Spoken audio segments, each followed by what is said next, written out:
Hello, and it's great to have you with us. You're with Echelon's She Slays, and we've got three formidable ladies with us who have achieved remarkable things in the last decades. We have Aruni Rajakarier, who has been a banker. She has worked in education. She's now the founder of She Consults. She also sits in several boards of listed companies. We have Nadija Tambiah, who is a lawyer, is working potentially for Sri Lanka's largest listed company, John Keel's Holdings.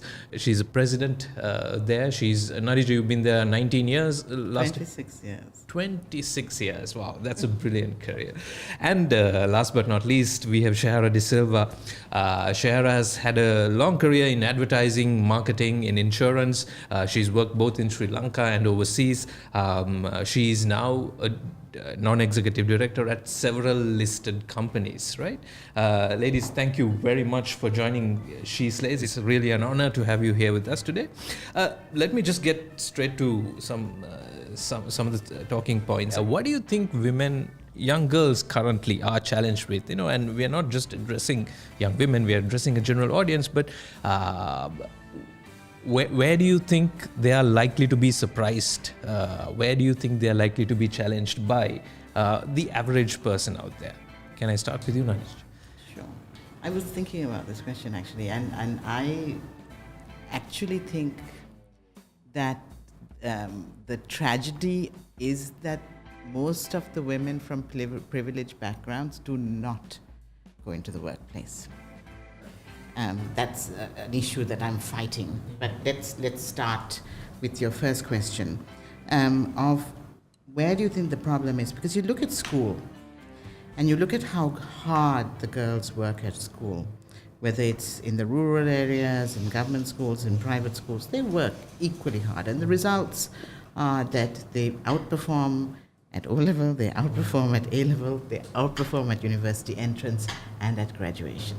So you're having a drive and you're having an ambition for 20 years. So why are they not transiting in? Some of the other data also is that in certain professions, like in certain industries, like the government sector, the women reach the top. They stay in and they reach the top because they have almost a set number of hours, and they may not have to fight their way in, okay? Because women are not aggressors generally. But they have the ambition and the hard work to get up there. There are certain professions also that you see these women reaching the top now. At accountancy is one, law is another, HR is perhaps a third. So you have to look at why they're not making it into certain places and why they are making it to certain places.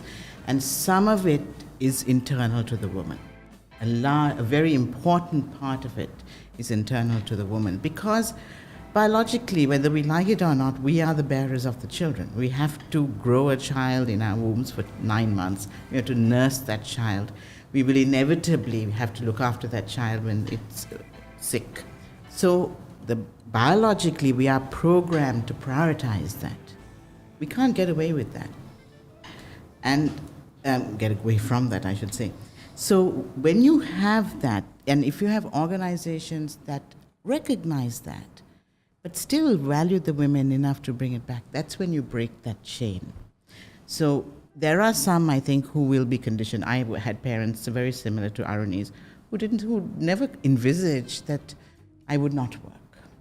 Both are working parents. My mother worked very hard, longer than my father did. So I knew it was possible. And I also, in my mind, didn't think it was a choice. So part of it is internal. Part of it is the conditioning to know that it is natural to feel that guilt. It is natural to feel that conflict. And what are the things that you can do to manage that? But there's also, I think, a part where there are a lot of men in decision-making boards, and they don't recognize those difficulties. right? So they will say, look, it costs more to hire a woman because I have to pay for her during her maternity leave.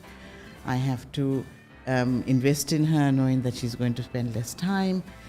And it doesn't make business sense for me, right? So there's also men, and I don't want to talk about unconscious bias, who will, when they think about who to appoint onto boards or into certain positions, will naturally think certain roles are not suited for women. Those are external factors that I think are preventing women from getting up. To add to that, I must say, sometimes you're really fortunate to have a great husband who looks after the kids. My kids, when they're sick, completely looked after by my husband. They naturally want him there. I don't know what's missing. But, it's good to have the conversations. And for young women of today, I think some are afraid to have the conversations with their spouses, their siblings, and even their children. We don't have to tie their shoelaces. We need to teach them to tie their shoelaces. And that's a concept that I would really like to tell women. Empower your children with the skills they need to be independent. An independent child is a joy at home because they're confident. They will be better. An independent man, a wonderful thing. So they need to have the conversations. And I think women internalize and wait until the pressure builds to have that conversation. That is the wrong way. Women should ask for a helping hand. Ask, hey, not even a helping hand, ask, can you do this for me? Or can you do this for us? Right? Shared chores, chore lists.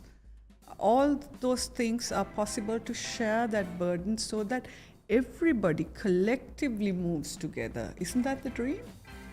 Just shift the narrative because I think the three of us spend time. This is a reality, and I'm not dismissing it.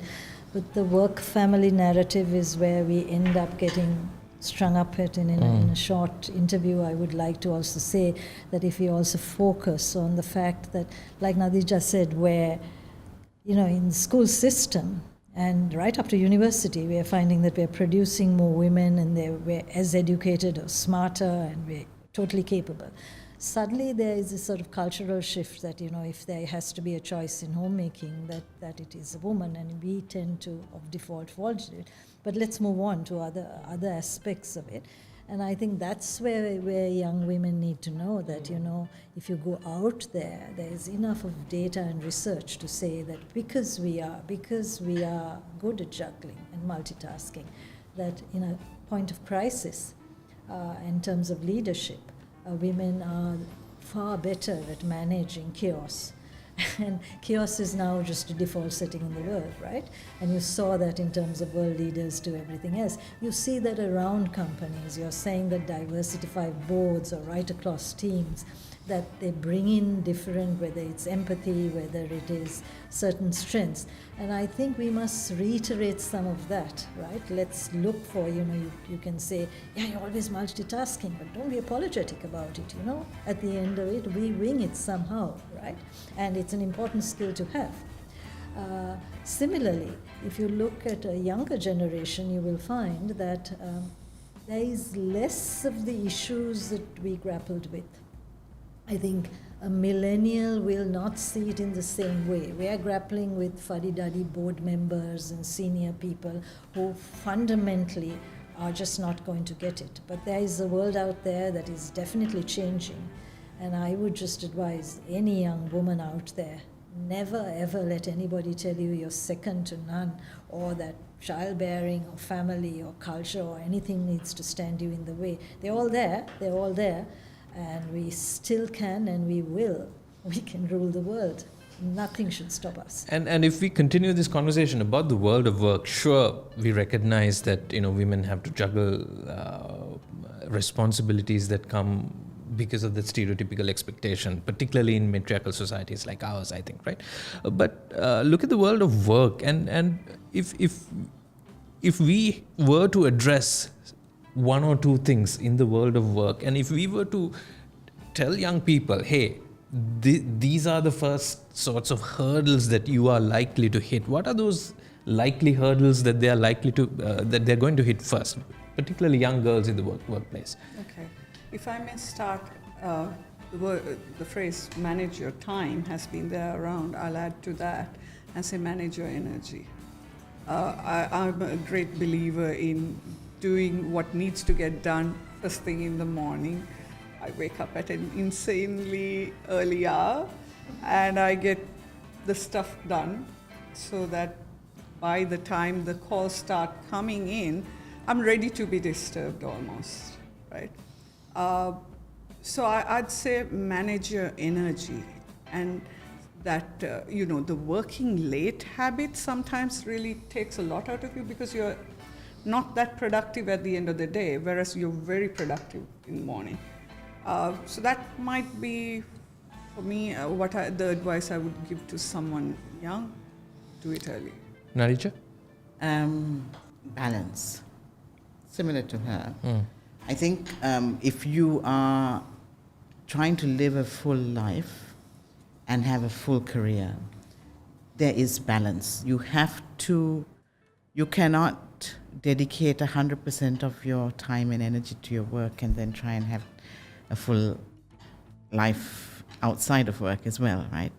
And it's never going to be a perfect 50-50. There will be times where you have to give 80% of your time and energy as such to your work, and sometimes when you have to give 80% to your family life. But realize that there's a balance, and in that balance is compromise. I tend to agree, but I'm not quite into your energy method because I'm just wired differently. So I tend to muster up spurts of energy which I can get kind of crazily have drive and manage to do things, but I work smart sometimes because I'm very conscious of my time. Balance I've never really achieved. I aspire to it all the time, but I've realized that it's some kind of oasis that I'm not going to really arrive at because there's too much going on. But I think horses for courses, so different people. If you're very structured, yes, I think starting early, managing your time would be one. So I just say that whichever way, you need to find out what works within your psyche, your character, and then build around it.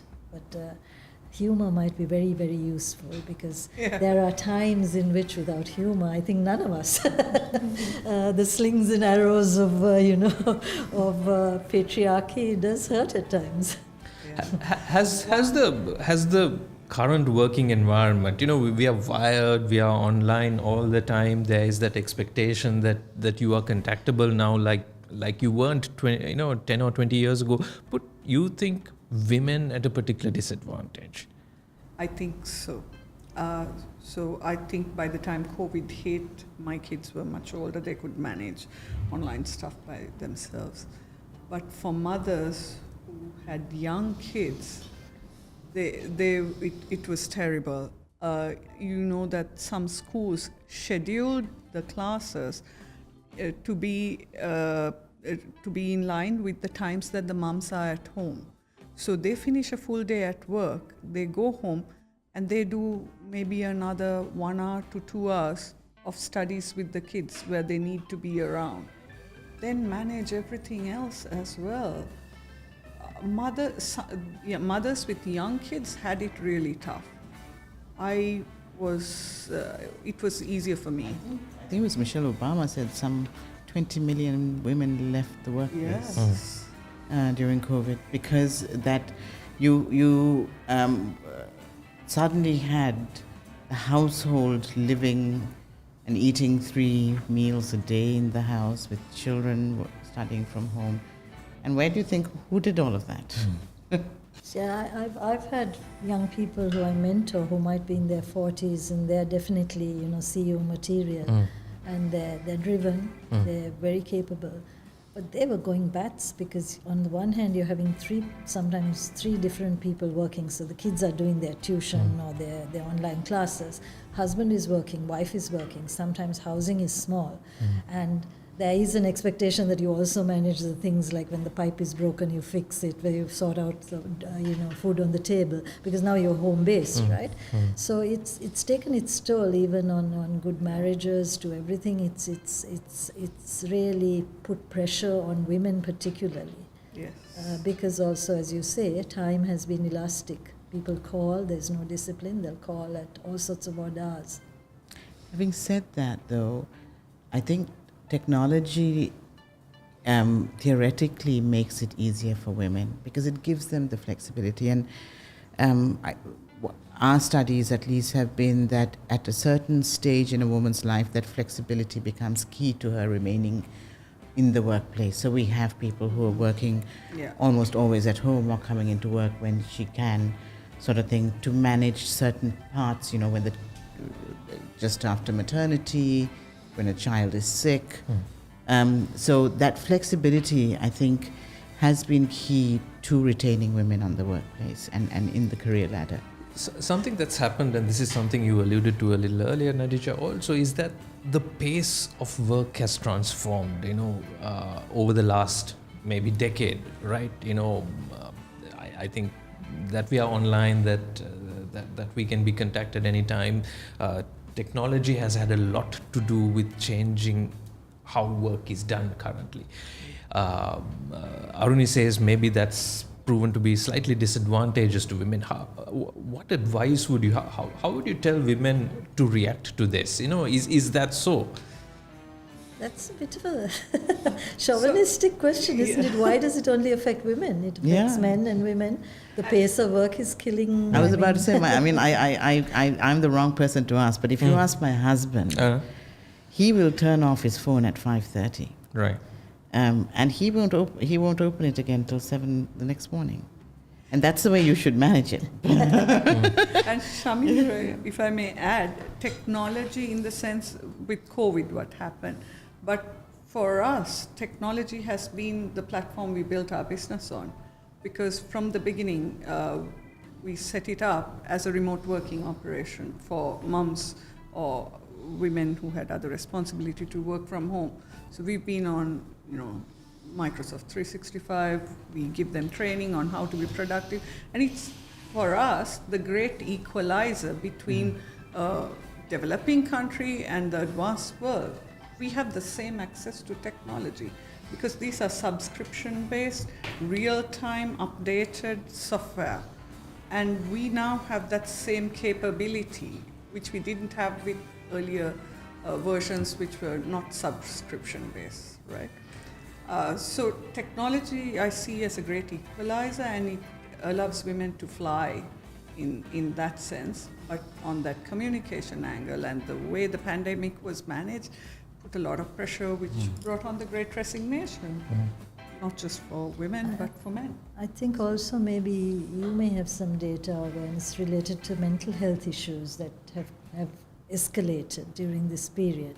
And that's because we're social beings, right? So the outlet of one side, sort of, whether it's at the water cooler, going out for lunch with a colleague, or, something that human interaction, maybe even getting away from abusive situations in home, because there's a fair amount of domestic violence and stuff like that. So for many reasons, I think it's more complex. I mean, it's an enabler. But it also puts you out there sometimes where you don't have the same outlets that the old bricks and mortar office space had. Sure. If you step out of the organizations that you're currently working for or represent in any indirect fashion, and look at what particularly the private sector, maybe even government organizations can do that are low-hanging fruit, that can potentially engage women, give them options or give them purpose. What do you think are those big opportunities that we have? Employee-supported childcare is one big one, I think, because if it would make it the norm, socially acceptable, physically safe, to send your child into a creche or into a daycare, I think you'd have a lot of women coming back. the organizations that do have employee supported childcare has, so Unilever, law firms, they use it and they've seen huge results. That's one big one. I also think I don't know whether he knows this. I do think that there are some rather drastic measures that the private sector and the state can do, and that will force women into certain things. Okay, and the evidence coming out of a lot of countries that have imposed quotas, whether voluntary or mandatory, has seen numbers move up significantly. So a lot of companies and a lot of institutional investors are asking for data on company quotas and then against performance. So John Keel's just announced a 5-year target of 40% across the board of females, and then we will in senior management or in boards? Across the board. Right. Across the board. And so that has then forced us to look at our pipelines, look at the interventions that are required, look at our hiring policies. So it drives a certain amount of change. The SEC, as you know, announced a 30% quota in 2019, and they're now looking at it again as part of the listing rules for listed company boards. So there are things like that have made it work. And the reason I think we need it is that if you look at the last 20 years, nothing has really moved. You had senior women 20 years ago in the workplace. The numbers haven't really moved. Is this what we need, Shehara, positive discrimination? Just before that, I'll add to your question, but there's also research again to show that transportation is a particularly disabling factor.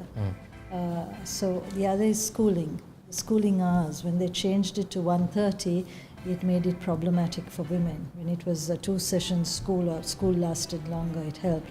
Again, these have to be properly researched, but there is feedback coming that it does not help women for those reasons. I think if you move down the line and if you look at not maybe the corporate world, but the 3 big sectors are apparel, there's migrant labor, and there's domestic labor that we need to look at very specifically in terms of women's employment, because those are very big sectors in which women are employed. And there are, I would think mandatory, some kind of 10% or 12% or 20% being kept, even if it's in a very basic account. If you don't do the EPF, ETF for domestic labor, stuff like that, but equal pay, studies are showing there's still a lot of disparity. So I think it's a very complex reason, but why should women be out there working for less, right? Yeah. Lots of things that are very, very basic that need to be fixed. To take up on Shehara's point, computing pay gaps, that's something we really should be doing, gender reporting. And the Institute of Chartered Accountants has put out a gender reporting framework, and I hope more corporates actually look at the pay gaps to understand the issues that are at play and then bridge them. So it's mandatory in UK, it's mandatory in Australia, which have much less to gain than Sri Lanka from closing the gender gap. We can gain, I think, 14.5% on GDP, right? And one of the McKinsey researchers said on Asia Pacific they had done, Sri Lanka stands to gain the second highest amount. By bringing more women into the world. Bringing women. Plus we have an aging population. There are compelling reasons, this is a national issue, that corporates should be looking at their gender policies, the enablers, the quantitatives, and also to look at their communications. The TV advertisements reach our homes every day. They shape cultures, whether you like it or not. I think we should make sure that women are not always portrayed in the kitchen or with the salad bowl, but give us the tools that we are using now, portray us with that, or else put us with the man near the salad bowl, share that, show that it's being shared. So how responsible are corporates when they structure their wonderful marketing or the media, that they must have filters to ensure that they don't do gender stereotyping and they transform the aspirations for the next generation. We've discussed several things that can be done. There is potentially employer-supported childcare, positive discrimination, if that's something that can be done in the workplace. Nadija talked about how John Keels is potentially, is wanting it's a quota. Quota. It's a quota. Target, Okay. I should say, more than a quota. It's a target, a quota, right? But let me sort of, neither of you, you didn't benefit from any of these things when potentially you were young in your careers, right? Did you at what point in your career, did it seem that, this is not inevitable, I am not going to make it, this is it, kind of? Did you have that point in your career? At what point, for what reason? Aruni, you alluded to when you had your second kid, right? To the two of you. Almost every year. Right. It's a constant battle to stay in it. And there are different reasons you stay in. The work is interesting. You may need the money in a very young stage. For a long time for me, it was setting the example for my two daughters. Right. Right? Because I wanted them to know that they have to work and be financially independent, to be confident in their own abilities. And that was a massive driver for me, I would say, for the last 15 years. And now, I suppose, to some extent, it's the change I can make. And the change I can make at a different level. So, yeah, but don't think that this is something that you stay in constant. Shehara, when did your career appear most at risk to you? Did that ever happen to you? Like Nadija, I think I would think that it was there constantly. I mean, I was a reluctant bride in terms of being a workaholic.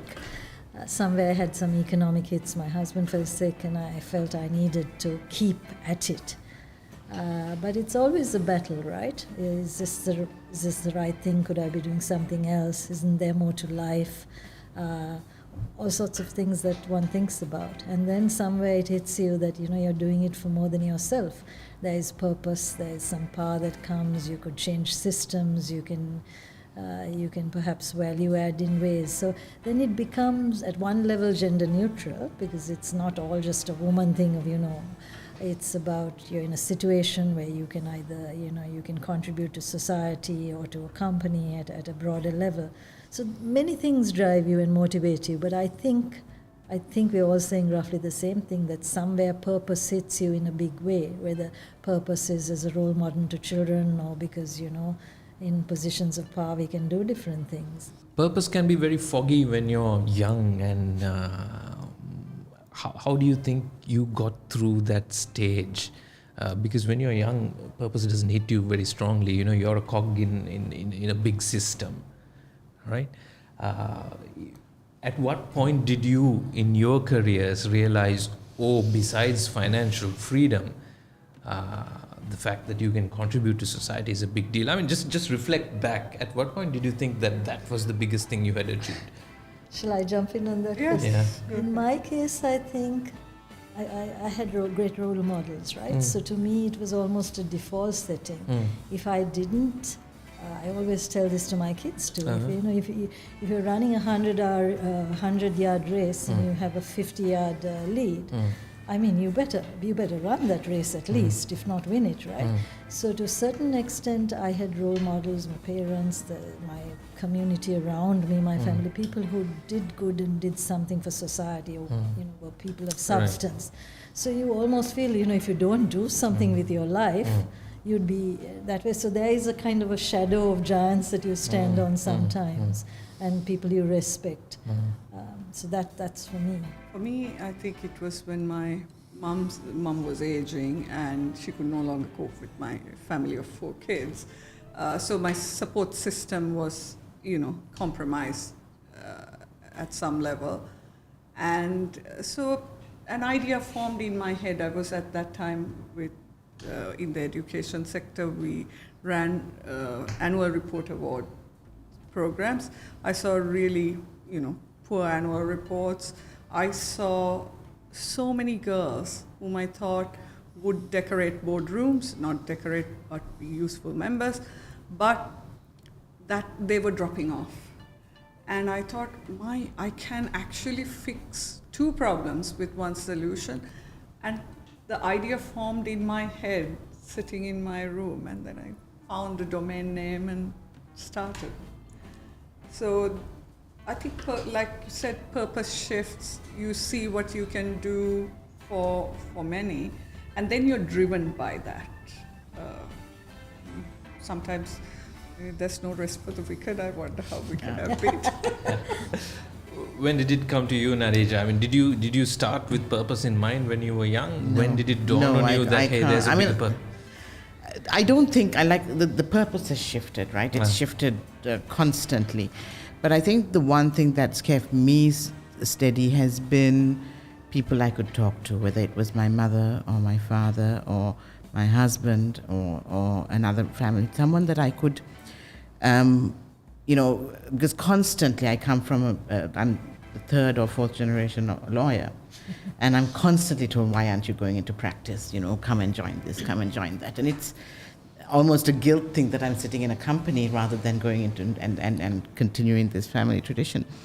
But I run through what, having that conversation out loud has helped me. Mm-hmm. What, someone saying to you, what do you want? Do you want to battle it out in the court long? What is interesting you? Mm-hmm. What makes you get up the next morning and do this without having this fog, and having that conversation and thinking about it for, I think, at least 2 or 3 days without making that immediate call has helped me stay on course, I think. When did you realize in your career that, hey, you've got what you want? You've got the purpose. Who says I have what I want? Like I said, now purpose has changed, yes. Right? So, I mean, I'm very grateful for the career I've had and the life I've had and the learning I've had, really, and the opportunities I've had to make a difference. But it's exhausting. And at some point you think, okay, well, you can do this, and you'll do it to a certain point, and then you're going to have to pass the baton at some point. Shehara, if you talked about options that you had, and in some ways there was a financial need. There was a need for financial independence which kept you in your career, right? Do you feel fulfilled for taking that choice, or do you feel you just met a need? Absolutely. I never live on regret, and I don't regret anything. I still have, things that I would like to do that I maybe which are interests, like writing and producing a film one day and stuff like that. But that's all right. I think, it's nice to strive for all sorts of things. So I don't know. No, the simple answer is no. Sure. Before we close, I'd like to discuss one area, and that's targets or quotas, right? Because you've brought it up in conversation in the last 10-15 minutes, right? And let me provoke you, right? Is this the way to do? Because in the private sector, capital is fairly efficiently allocated by the market. If the market feels, and I'm provoking you, right? If the market feels, it can do with more women in senior management, the incentive is already built in. Why is there a need to force that change? Shall I? Go ahead. Yeah. I'm personally insulted that I know that I sit on certain boards purely because I am the token woman, and I don't want to be part of a quota because I'm bigger and better than that. But if I say no and I walk away and I don't take that step, some other woman may not go there. And I think it's important that there is some kind of gun at obstinate people's heads. You have rules in any society. There are things one conforms to. And if that's the only way people learn what equity is about, then so be it. I think it needs to be a hybrid approach because you do find that would, in some ways, not necessarily be fair, because you might just have token people there who don't merit being there. purely because they're of a gender or whatever, right? So my view is that we must dig deeper into things, and we must insist that there should be no company that is rewarded for excellence or in any way highlighted if it can't comply with what is basic and is civilized. But I don't necessarily think that if they don't do it, that it is a criminal charge. And to that extent, so if you make a law and say it's mandatory, but stock exchange can put them down on a rating. There could be banks that give them a higher rate of loan. There could be many, many ways in which they feel it and they might want to do it. I, like Shehara, never wanted to be, I wanted to earn my seat at the table, but having seen how slow it was to move the needle and the empirical research that's there, to prove that quotas work, I've been convinced. So I've changed my position on it based on objective data. And I think I would really ask legislators and policymakers to look at the hard facts. I think the women are generally the first to oppose quotas. I certainly was. But the evidence is damning. When India imposed it, when Pakistan imposed it, you look at the Nordic countries, the numbers, and it's not token numbers. It's not people who are sitting there who are family members and not. The professionalism of the numbers has moved up. So there is, I think even in the last 3 years, there's a huge amount of evidence that quotas have been a very effective catalyst in moving these numbers up. Because once you have sight of women in leadership, the girls down the line have something to aim for. See, it's easier to become an independent director on a board than to have an executive director. If you count the number of executive directors on boards who are women, that number is really appalling. So there are many broken rungs on this ladder, and they need a holistic, it's a multidimensional issue, right? You need the legislators, you need the families, you need the women themselves to be part of the solutions. Absolutely. And I think even John Keel's, which is a very, very gender advanced or gender friendly organization, is a bit tardy on that. It's because of the structures of the boards. Yeah. What advice would you have to give to a young girl who is at the moment a little disillusioned about, is a career worth it? And potentially they're early in their career. So for me, I found a different path. So it doesn't have to be one path. Right. There's always that lovely bend down the road, and who knows where it may take you. Explore your options, find your passions, and you make your dream come true. Nadija. I think there's a spark in every child, whether it's a male or female, that drives them for that first 20 years. I don't think that spark extinguishes in a woman after a certain age. I think that spark is there. And give that spark the due respect of having nurtured it for 20 years. Keep that spark alive, is my respect. However you do it, keep that spark alive. I have one other thing. To the Sri Lankan women, the government invests 20 years in their education. 20 years of schooling and university. It is our responsibility as Sri Lankans to give back to that government, because it needs us being economically productive for this country to rise. So I feel almost guilty at the number of women who do not feel that responsibility and that obligation to contribute after having benefited from it for 20 years. Sure. Probably tell you what I told my daughter, which is make something of your life, make a difference. It doesn't have to be in work, it could be in whatever you are, but be productive and give back something. So that's what I tell everyone. You don't have to be out there. You could be an artist, you could be doing something that you decide is not all about money and in a certain box. At one time, parents told you you've got to be a doctor or a lawyer or something like that. So there are many paths, like she said, right? But that defined future is, I think, much more about doing something meaningful in the world that gives you a sense of purpose and at the same time makes the world in a slight way a better place. If I may add, have a wonderful circle of inspiring friends who cheer you on.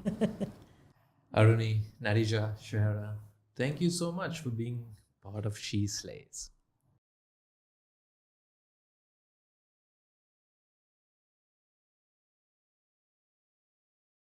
Randala, are you ready? She Slays with Echelon.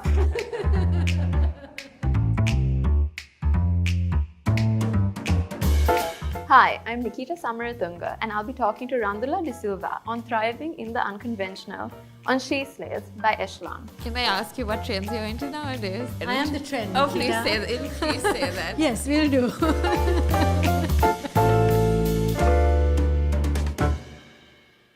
Special segment of She Slays, powered by Echelon magazine. I've got three amazing, charismatic women in front of me, stars of the program. Chiranthi Cooray, Ayomi Aluwihare, Maud Meijboom. Boom. Boom.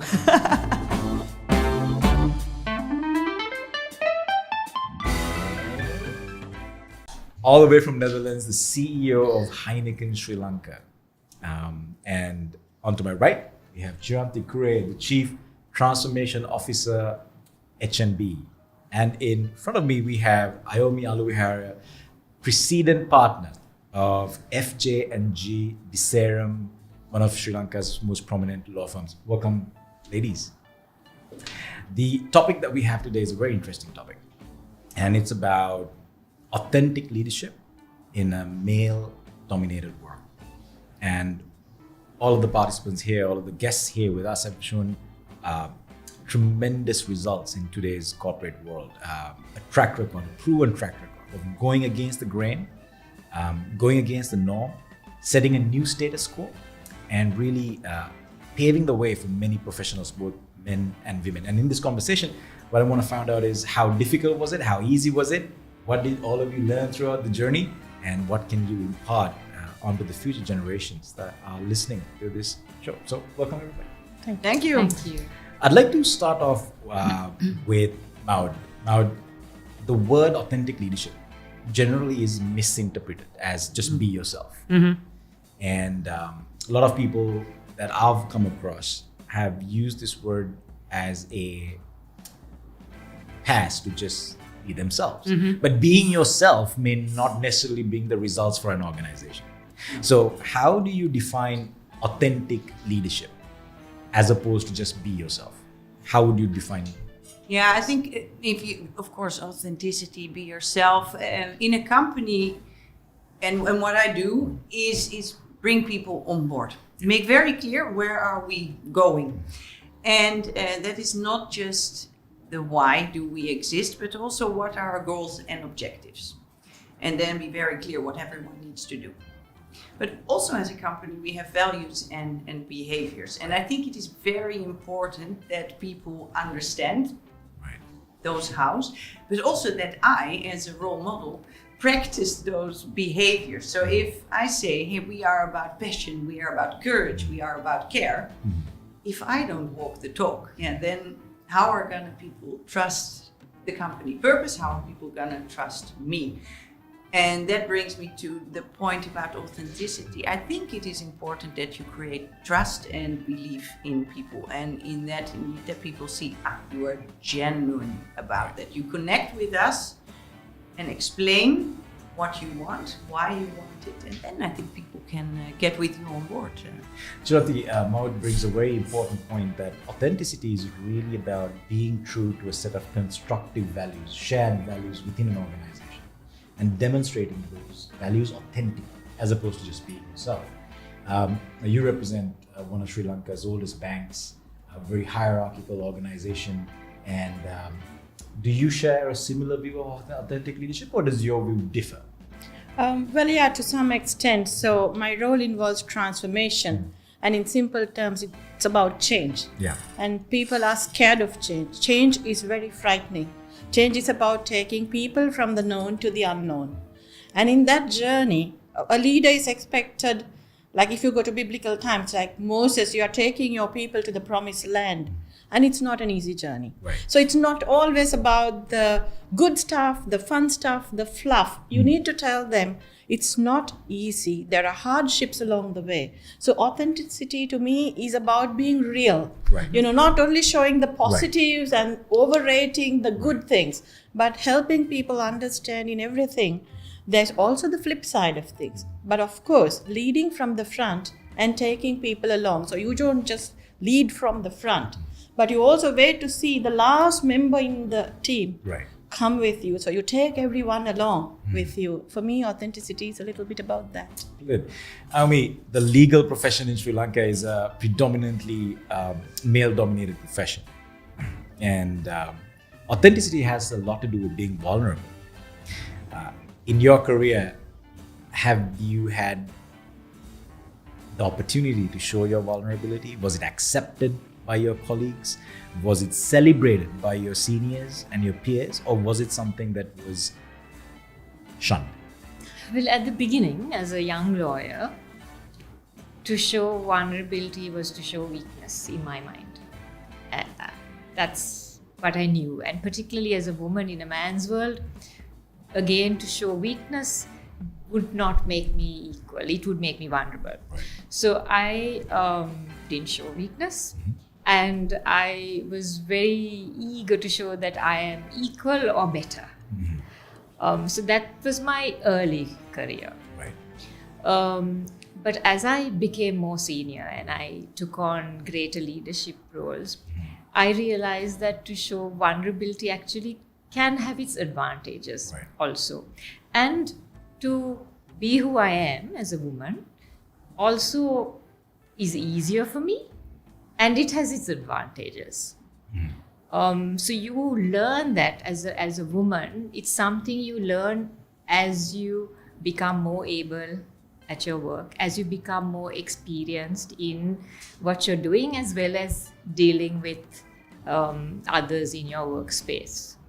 And now when you look back at your career in retrospect, this assumption that I should not show vulnerability, was it something that you feel that you came up with yourself, or was it really enforced as a cultural practice that nobody shows vulnerability? In retrospect, was it a fallacy?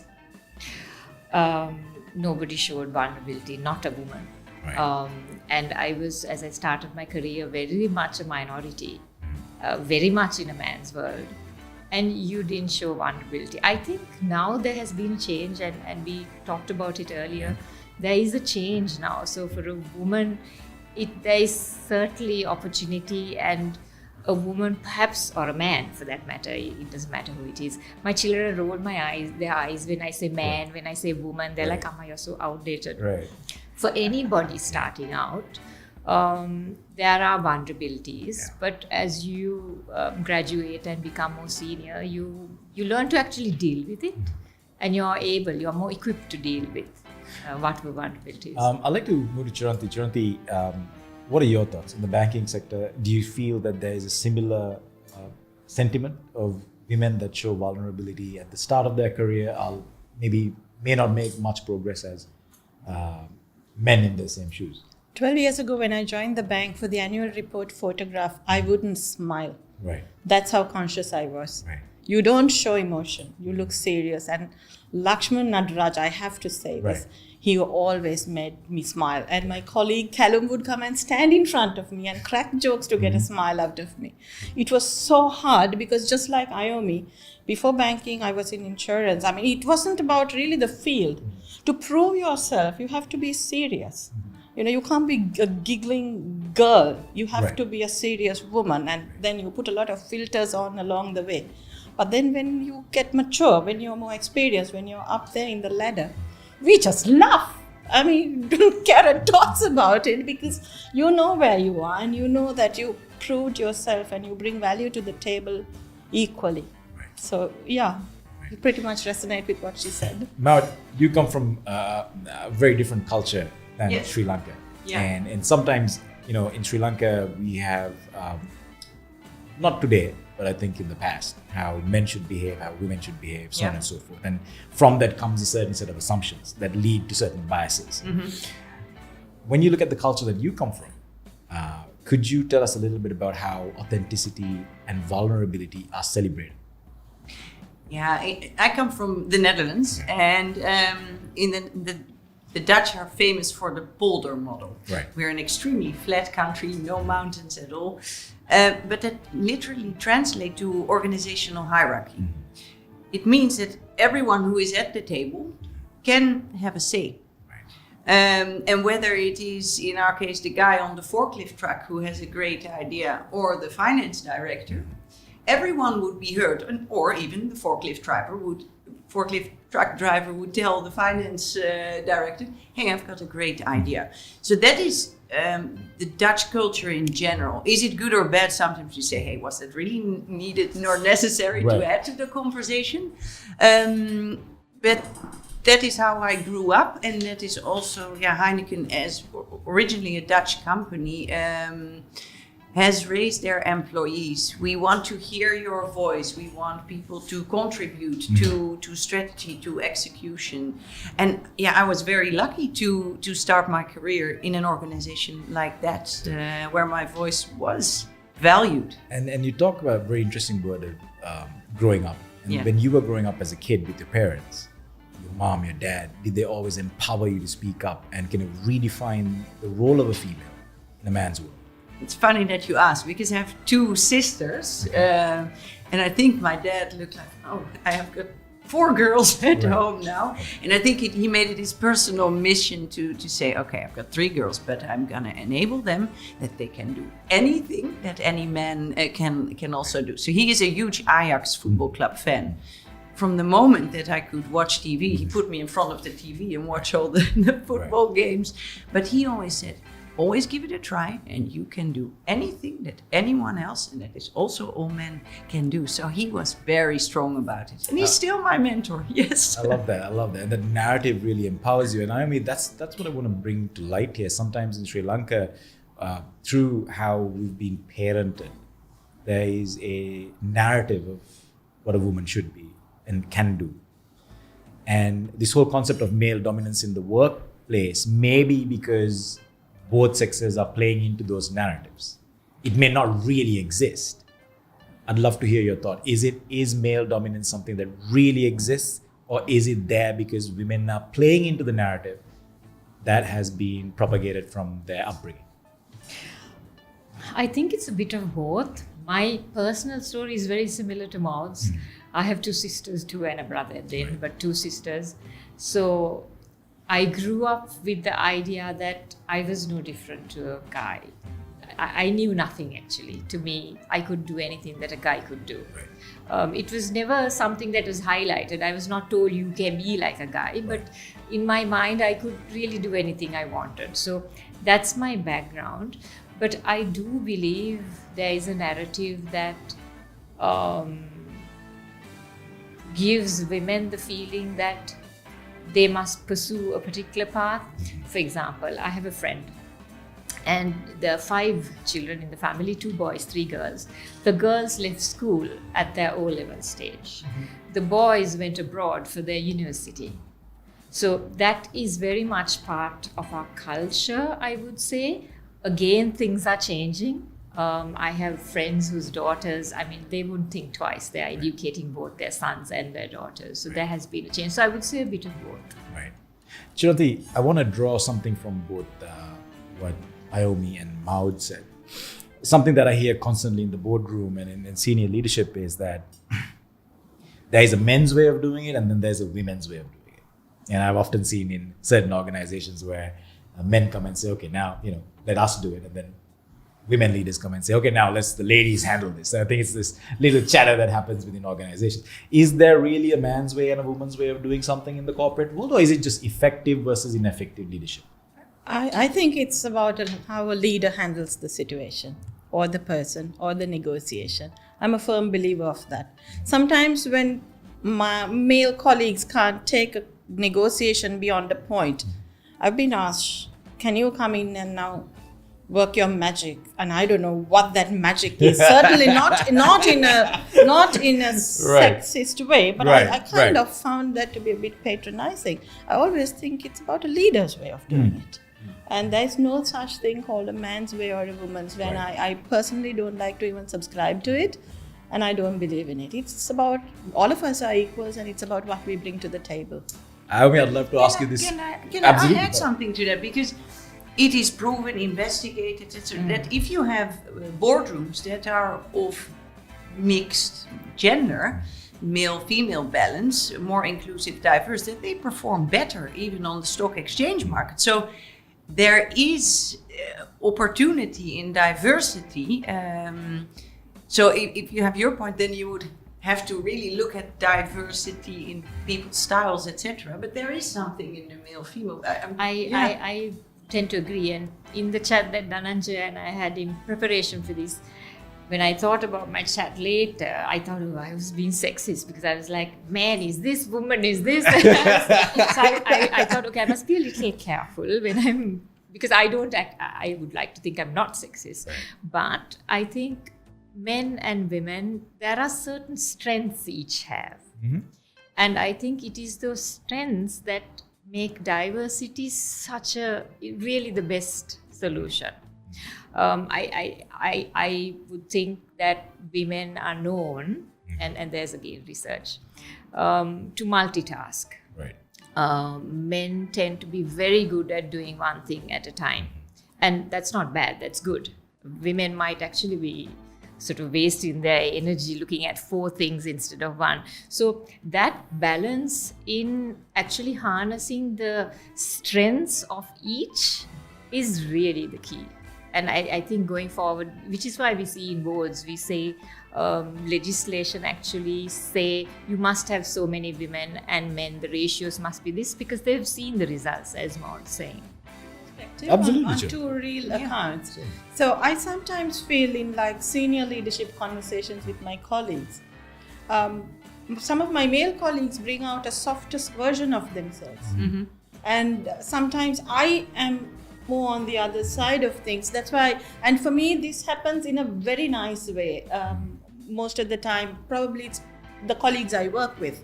And there's also there are situations in workplaces where I've worked, where even on harassment, a victim being a female has confided in a male superior. Right. I think the probability of taking your story to a male superior, I don't have empirical evidence, but I have anecdotal evidence to kind of, show up. I've handled a few cases like that.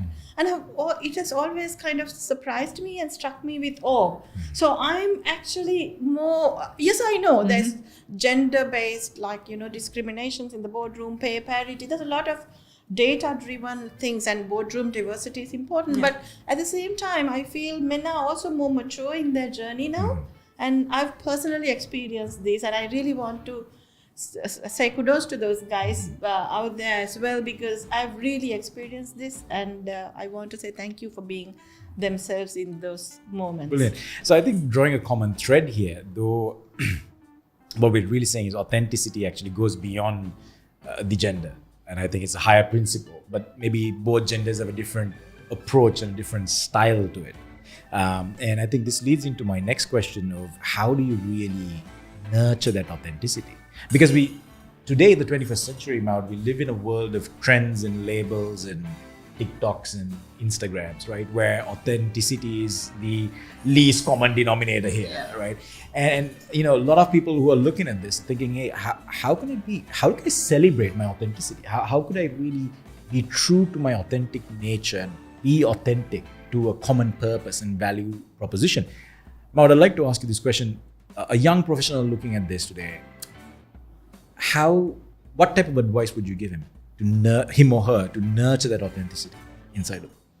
Yeah, I think, and I said it earlier, the advice that I would have loved giving myself is indeed to really listen to what my inner voice says, Right. to what I find important. And of course, I can put all the pictures on Instagram and my life looks amazing. But I think in the end, you have to do what is in your purpose, what makes you happy, what matches your values, your behaviors.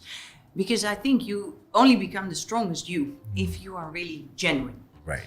If I would be a totally different person at home than and a forced Yeah. picture of what a leader should be at work, I would come home exhausted. And sometimes people say to me, Maud, you've got so much energy. And that is just because, this is who I am. Yeah. And I don't have to play a role. And if people like it, hey, great, hop on board. And if they don't, I don't care so much anymore. So follow your heart, be yourself, but also don't care if it's not important to you. Chiranthi, I want to draw something from Maud and really as the Chief Transformation Officer, really focusing on culture. Now, we live in a generation where the concept of shared values doesn't exist. And I think that, there's a real polarization of what certain generations believe versus certain other generations believe, right? So in a polarized culture, getting everybody to agree on a common set of values and then compelling them to be authentic to those values, how hard it is, what are you doing to make progress in this effort? Well, so how hard it is, I think it's not easy, especially if you look at a large organization like us where there's a presence of people from 18 to mid 50s or whatever, the different value sets, right? Because of the generations. But I mean, on the back of my hand, I have the latest survey where I find a purpose in the work I do beyond a job. And over 80% people had scored over 85%. Right. And for me, I thought that was fantastic. So that means people across all age cohorts, found some purpose in being with the organization, because they were not just doing a job, because we are actually into financial inclusion and we really passionately believe in that. And so that is a shared value for us. So, we serve all Sri Lankans of all walks of life, and then when you can bring everyone together for that common goal, I think there's a lot to do with culture in that. So we try to build a family concept. We are very open and inviting and accepting of people. Like, we have very humble rural villagers coming into our bank branches. They leave their footwear, step at the bank doorstep and walk in. And then we also work with big corporates. Yeah. So, it's about creating that culture where everyone feels included, they have a place and a voice. And that's a very good point. And Ayomi, the word purpose, right, is probably at the inception of that word would probably be a very masculine word. Women are not necessarily associated with the word purpose. Do you feel that is changing now? Can women have and align to a broader purpose for themselves? Well, as a leader of my organization, whoever is in my shoes, man or woman, you'd have to have a purpose. You'd have to have a purpose for your organization. I'm a partnership, so I am, yes, the president partner, but I am one amongst equals. All the lawyers are actually professionals with the same training and the same purpose, if you like. So I think perhaps a law firm, the perspective of a lawyer in a law firm and part of a partnership is different to the two other businesses you have here. So I would say that every single one of the lawyers practicing as they do under the umbrella of the law firm has a purpose, which is to pursue a career, to build a practice in a chosen speciality. So it doesn't matter whether you're a man or a woman, you would have that purpose. And I'm not sure that I agree that a man or purpose is masculine. I would think that it has no gender. And so let me clarify. Let's go back to your mom, my mom, Chiranthi's mom, and Maud's mom. I mean, if you go back to that generation and ask your mom, hey mom, what's your purpose? It's not something that they could have answered. It's not something your grandmother could have answered. Their purpose, literally, at least from my perspective, was to be, if you can actually term it in that way, is to be selfless. to be in service of the family, be in service of the community. That's the generation that was before us. The question I'm coming back to again, Chiranthi, is can a woman today, outside of organizational purpose, have an individual purpose for herself? And would that be deemed selfish, or would that be celebrated? Yeah, so would that be celebrated? I think in our cultures, not really, because say if it's a widowed person, I think the society expects them. And sometimes these may be controversial statements to make in a recording like this, but then program like this, right? They're expected to stay and look after the children. That's right. So their society puts strictures on women. So I resonate with what you were trying to say. But at the same time, those, old age or generations ago, those matriarchs, I think they had that purpose of selflessness itself was a service to community. And they found more redemption, more salvation, more high enlightenment in that. Is, I think, what those men couldn't achieve. That's a very good point, Maud. I wanna bring that back to you. Yeah. So today, when we look at women, I personally feel that there's a shift. They can have an individual purpose. They can say, listen, I don't want to get married because I want to start a business. I don't want to have children because I want to grow a career. And I think we're in a time where that is celebrated and that is respected. Do you see that as an inhibition for society, or do you feel that as a plus for society as a whole? I think it is a plus. I'm a big believer you have to do what makes you happy, what makes you feel fulfilled, and whatever your purpose is. I cannot decide what your purpose should be. If your purpose is, I want to become the best mother in the world and make my children happy, well, good for you. Go for it. If you say, I want to wow all the men in the world by starting this amazing startup, I think great. What we can do, and also this group, I think there is a beauty in partners and allies. So those women that want to do something, I think we can share stories like we are doing now. And say, hey, how can we help you? Win their trust, allow them to be open about the things that they face, and then give advice, tell them, be courageous, be curious.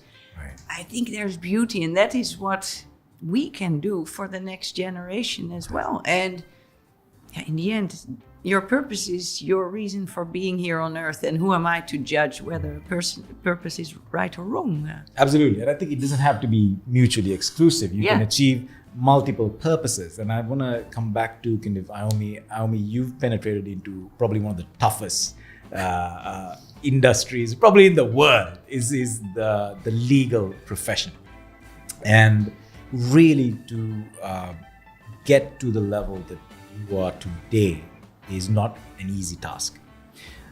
I would love for you to tell the audience that's listening today, probably the number one contributing factor that helped you be true to yourself, true to the values that you grew up with, and achieve the purpose that you have achieved today. What would be the one contributing factor? I would think integrity. Nice. I'm lucky in a way that I joined a law firm that is what it is, and tradition, integrity in particular, is a core value. I'm fortunate also to have been born into the family and grown up with the family that I am a part of, because again, integrity is a very strong value. So it was easy for me. But I would say integrity, particularly in today's day, it's something you can't compromise on. And you as a young person, a young woman or man, you are tested along the way, and you have to decide, am I going to compromise or not? This is something you're faced with right along your journey, and you do need to take a stand on certain core values. I've been challenged, I've got calls from persons asking me and suggesting different ways I can do things. So you have to actually stand strong. And that decision you have to, it's unconscious. You don't sort of get up one day and say, okay, now this value is going to be compromised. But subconsciously, as you face it, you know. And it's a call you have to take. And it's a call I take today. I took it 30 years ago. And I continue to take. So I would say integrity. That's a beautiful answer. Held me in good stead. Beautiful answer. And then, Chiranthi, equal to what Ayomi said, I think the finance industry and the banking industry is a place that you need to epitomize integrity. And in your career, have you found it easy to stick to your principles and have that integrity? Was it something that's constantly challenged every day? How do you really build it, rebuttal it? How do you manage certain situations? So, I wouldn't say it was constantly challenged, but then I've had my moments. Right. And I've always relied on, I think my OCD also helped a bit in that good way, because I'm very methodical. Right. I've got every, my documentation, my process. I'm very systematic, and sometimes probably a few years ago there was a big incident, and being systematic helped me face it very courageously. So and come out also victorious. So things like that. Your personal qualities help you and hold you in good stead. So, I think being honest and having ethics in your life is very important. I subscribe to that as well. It's a good point, and I want to bring that back to Maud. Maud, the alcohol beverage industry is something, at least in Sri Lanka, is more kind of male-driven. Yes. But I do see the marketing and the advertising that's going on, and you can see clearly brands are really moving away from the masculine nature of the advertisements, right? From the Marlboro Man to the all of the other advertisements that came in the 90s. Do you encourage more women today to venture into these industries? What are the opportunities that are there for women that may have a slight prohibition of coming into an industry like alcohol or tobacco? What would be your advice? Yeah. Here I have to separate a bit local and global. Because as Heineken, we are of course this massive global company, and we are all about inclusion and diversity. In fact, in my previous role, I made a film about exactly this. Right. Cheers to whatever you order, which means technically cheers to whatever you do. And that was voted #1 ad in the world. So it is what people globally want.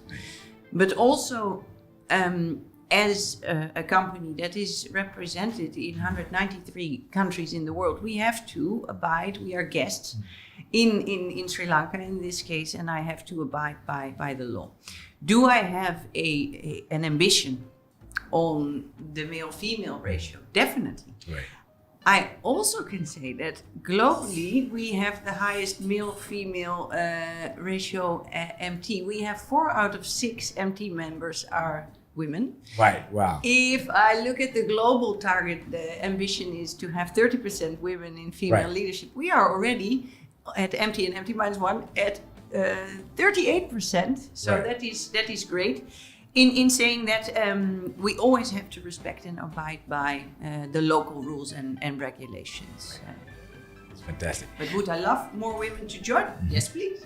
Brilliant. I like that. I want to drop a very interesting fact here. I want to really shift our conversation to you as a role model, as a trailblazer, all three of you.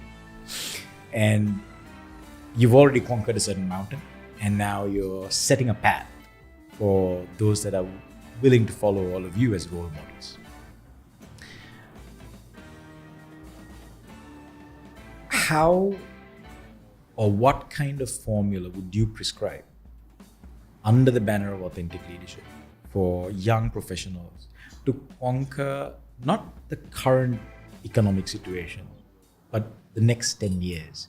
What type of a professional, irrespective of gender, do you have to be to really kind of come to the 0.001% of your craft? What would be your advice? Okay. And under the umbrella, in a way, of authentic leadership, because I think the qualities you need to make an authentic leader are the qualities you need to actually succeed in whatever you might choose to do. And I would say, firstly, collaboration. Because again, it's my background. I'm a partnership. I have X amount of partners and we only collaborate. So I would say collaborate, and to collaborate well, you need good relationships. It's not something I learned when I was young, that relationships in what you do, not huge amount of relationship for the sake of relationship, but relationships are key. And Maud was talking about the support she gets from home. So that's based on relationships. Support we get at work is based on relationships. Support we get outside work from, say, your girlfriends, again, relationships. So collaboration and doing it by focusing, actually thinking about and building relationships, I think is key. That's one. The other, and perhaps more important, is self-belief.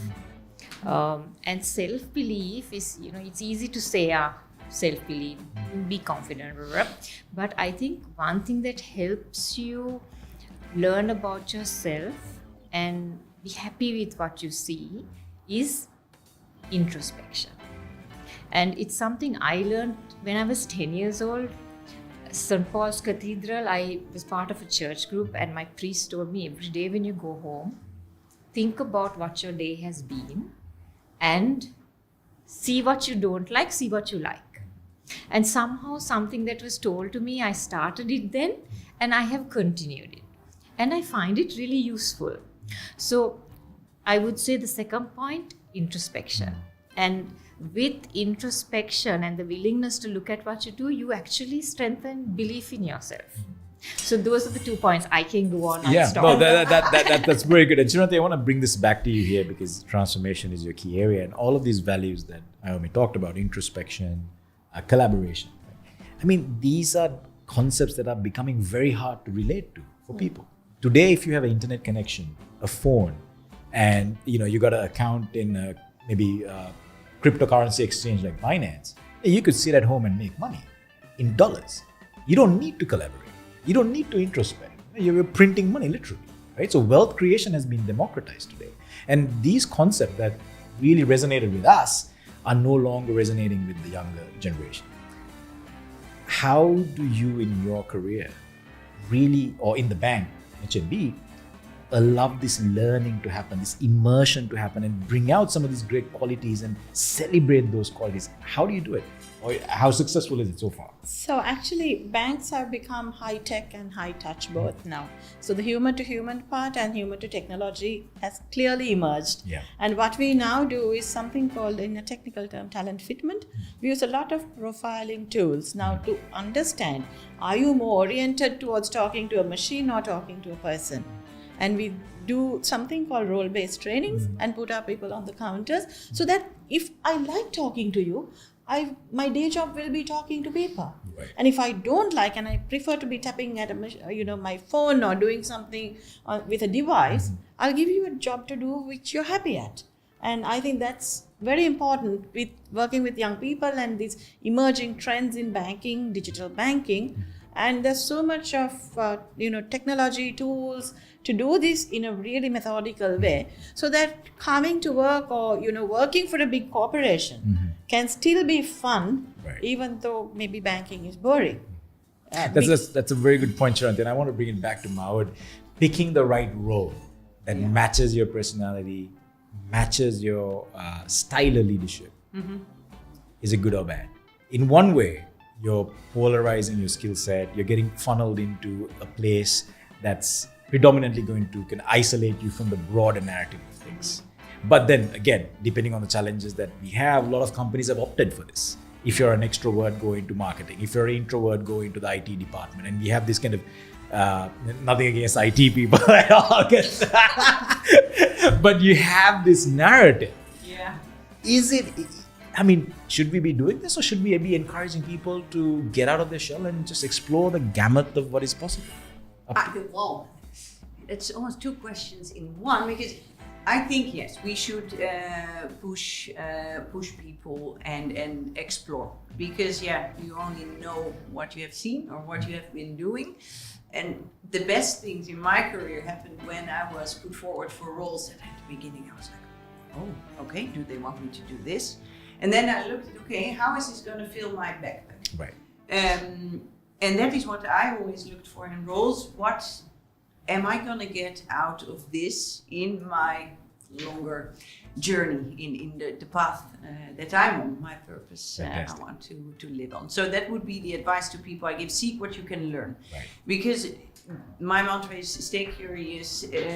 Curiosity also prickles your brain, right. keeps you young and fresh, and makes you better in the end, because by stretching people you learn more. Right. The almost stereotype bias of extroverts should be in marketing. What I look for, we actually do this also in Heineken, is really look how can you create diverse people, because again, that's almost the starting point of the conversation. I believe in the power of diversity brings better results. My CFO is an extreme extrovert focusing on people, whereas my marketeer is an enormously data-driven introvert. So it is about how you want to set up your team. Have you got the right balance? If you only have extroverts that go for result, then you will end up at the finish line and all your team will be behind you, exhausted, or say that. Balance, diversity, and break those stereotypes, break those biases. Women can be in sales, creatives can be in supply chain. Right. Yes, please. So before I go to my final question, I want to draw a thread. And so I think we commonly agree that authenticity is very different from authentic leadership, right? I think it's not being yourself. It's about being productive authentically to a community and to a larger purpose. And I think women can do that today. And I think bringing back to what Ayomi talked about is the stepping stone to that is identifying the qualities that's going to make you successful in today's society and the society that's coming ahead in 10 years. And then immerse yourself, incubate yourself in growing those qualities. And start off probably, as you said, Chiranthi, where you're strong at. But Maud, as you said, don't limit yourself. Explore the breadth and the depth of what the world has to offer you. And I think that's really being authentic to yourself, but also being authentic to the society as well as to your potential as to what you can create in this world, which leads to my last question, which I'm going to come around and ask all three of you. I'll start with Maud. Maud, who is your number one female role model in the world? Oh my. A name, and then I'm going to ask you the next question. Yeah, I don't know. It is a lady who has carved paths, broken boundaries. In essence, it's Hillary Clinton who said, I'm not baking cookies. Fantastic. So Hillary Clinton, pathbreaker. Yeah. Who's your number one male role model in the world? I would say then, I'm very US oriented. I would say Barack Obama, because he was good at storytelling and getting people to believe. And that what he said was genuine, coming from the heart. I love it. I'm going to come to you. Female role model, why? Okay. I have to say my aunt. Okay. And I'm sorry to make it personal, but I'll tell you why. She was a psychiatrist. A very capable professional, also the mother of 3 children and a spouse. And what I really liked about her is she took the learning she had and she applied it in a way that it helped Sri Lanka, and she worked elsewhere also. So she took her learning and applied it in a way that it actually made change in a country. Now, why I'd like to make the comment is not for every woman to be a psychiatrist or a lawyer, but to identify that you can actually contribute to change in some way. And women are particularly well placed to do that. And male role model in life? I would have to say my mentor, because that's the easy one. And again, I'll tell you why. he was Buddhist, so Right. detachment, Yep. attachment that I spoke about. A very good lawyer. And also, though he led a business, a very humble man. Nice. Humility. So, Fantastic. very, very easy answers. Right. Chiranthi, female, why? I don't have one. My mother, my two grandmothers. I like Sirima Bandaranaike, Maggie Thatcher. So Give me that's one why. women with a strong conviction for what they believe in, Okay. and who wouldn't back down and will still stand their ground for what they believe in. So it's a lot about values, integrity, standing up. And I think all of this has kind of instilled something in me. And male role model.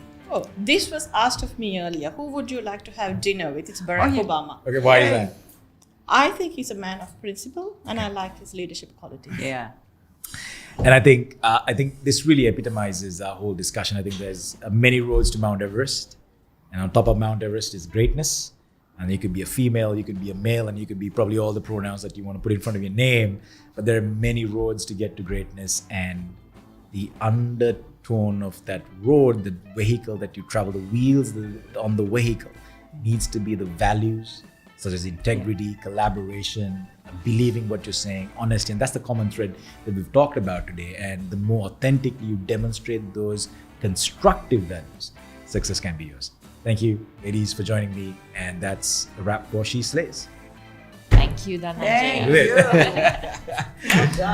Well done, guys. Yours is quite beautiful thoughts from you. Thank you, Alan, so much. Hi, I'm Shahrazad. Join me as I speak to Anushka, Yamuna, and Brinda about how the future is female. Hoping to see you there.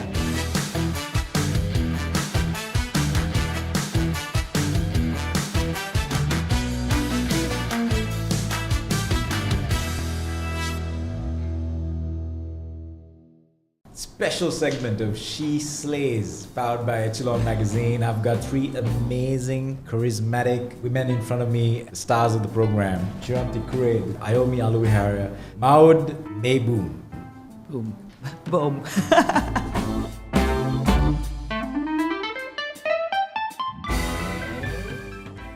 So welcome everybody to the rapid fire segment of our session where I'll be putting these three enigmatic ladies through a series of questions just so that you and I can get to know them a little bit better.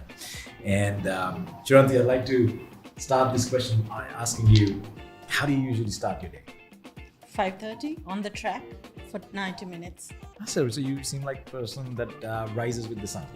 Very much. Does that create a difference in your day-to-day? Yeah, loads me with a lot of energy to get through a long day. Ayomi, how about you? Are you a night owl or a... I'm always sleep deprived. Okay. So I crawl out of bed in the morning Right. and make a coffee. I've recently learned or started grinding my coffee, frothing my milk, a whole ritual around my coffee to wake myself up. So do you have a fancy coffee machine at home? I have a mocha pot. Nice. And it's been a fun experience learning to make coffee, and at the end of it I'm a little awake, and then I sip my coffee for about 10 minutes and I'm up. And Mao, do you also prescribe to waking up early in the morning, or do you really kind of energize in the night? Well, I do a bit of a combination of both of these amazing ladies because I get up at not 5:36, but I need my coffee first, and I also froth my milk. Right. But then I always work out, Nice. and even when I had to travel a lot, I would just get up before that and make sure I get my workout in. It Nice. just makes me feel better for the Nice. rest of the day. So working out always goes hand in hand with music.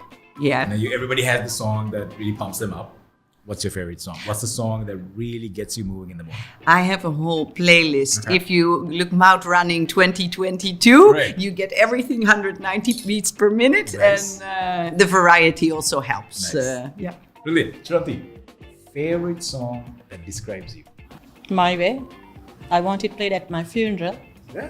That's a very famous song. There are a lot of famous characters actually played that song. I don't know why. Maybe I'm old-fashioned. Does that also describe your leadership style? More than my leadership style, I think it just describes me. What do you really look for in budding leaders, in one word?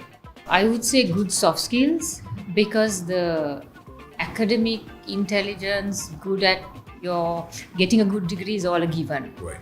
So really good soft skills is what we would look at. Maud, what would you want the young leaders of Sri Lanka to bring to the table in one word? Behaviors and values. Attributes we can train, the capabilities. But if people have the behaviors, the values, and the mindset, we can empower them to do anything. And that's not one word, but I do believe it's true. It's brilliant. What is probably the most important thing in your life that you're grateful for? My 2 children. Children. And how old are they? They're 27 and 21. Right. And I'm very grateful that I have these 2 children who are like my best friends, my best critics. Right. We have amazing conversations from sports to theater to Netflix to philosophy to religion, and I think I'm very grateful for that. Ayomi, how about you? I have a similar answer, so I'm going to comment from a work point of view.